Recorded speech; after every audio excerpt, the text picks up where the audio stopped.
Hello guys, कैसे हो आप सभी गाइज। आज के इस वीडियो में मैं आपको हाफ सबट्रैक्टर बना के दिखाने वाला हूं जो कि बाइनरी संख्याओं को घटाएगा। जी हाँ, ये बाइनरी संख्याओं को घटाएगा और ये बहुत ज़्यादा आसान है। इसमें केवल 3 आईसी का यूज़ किया गया है, जिसमें से एक है एक्सॉर गेट की आईसी, दूसरी है एंड गेट की और तीसरी है नॉट गेट की आईसी। तो गाइज वीडियो को पूरा देखिएगा। वीडियो थोड़ा सा लंबा है लेकिन आपको पूरी जानकारी मिल जाएगी।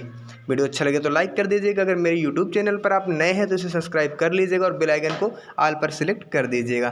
तो चलिए फ्रेंड, वीडियो को स्टार्ट करते हैं।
रहा है। इस तरीके से हमारा सबट्रैक्टर काम करता है।